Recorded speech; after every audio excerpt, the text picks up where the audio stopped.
নমস্কাৰ আজি মই আপোনালোকৰ সন্মুখত লৈ আহিছোঁ এটা গুৰুত্বপূৰ্ণ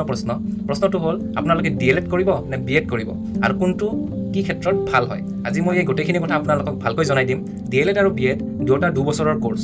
এটা হ'ল ডিপ্লোমা ইন এলিমেণ্টাৰী এডুকেশ্যন আৰু এটা হ'ল বেচেলৰ অফ এডুকেশ্যন আৰু যদি গোটেইখিনি একেই হয় তেতিয়াহ'লে দুটাৰে মাজত ডিফাৰেন্সটো ক'ত আছে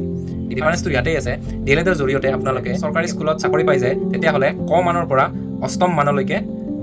ক্লাছ কৰিব লাগিব আৰু BEd কৰাজনে ষষ্ঠ মানৰ পৰা মানে ক্লাছ 6ৰ পৰা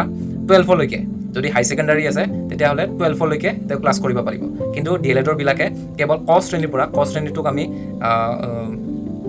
অংকুৰ মুকুল বুলিও ধৰিব পাৰোঁ ক শ্ৰেণীৰ পৰা কৰ পিছত হয় 1 2 3 4 5 আৰু 6 7 8 ইয়াৰলৈকেহে DLEDৰ বিলাকে কৰিব পাৰিব BEd কৰা বিলাকে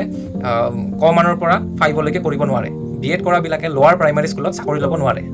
বৰ্তমান সময়ত দেখা গৈছে যে বহুতেই DLED আৰু BEdৰ প্ৰতি ঢাল খাই গৈছে তাৰ কাৰণটো সঠিকভাৱে ক'ব নোৱাৰি কিন্তু এটা অনুমান এটা ল'ব পাৰি যে আজিকালি যিহেতু সকলোৱে ডিগ্ৰী বা মাষ্টাৰ্ছ কৰে তাৰ পিছত তেওঁলোকে কি কৰিব যদি ছোৱালী হয় নাইবা ল'ৰা হয় তাৰ পিছত তেওঁলোকে কি কৰিব হয়তো কোনোবাই ADREত পাছ কৰিব কোনোবাই APSC কোচিঙত যাব কিন্তু তেওঁলোকে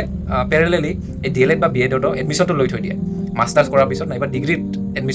ডিগ্ৰী পাছ কৰাৰ পিছত এই আজিকালি DLED বা BEd কৰা সংখ্যাও বহুত বৃদ্ধি পাইছে আগৰ তুলনাত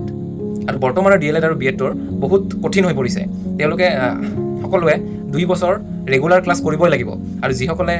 বেলেগ বেলেগ ঠাইৰ পৰা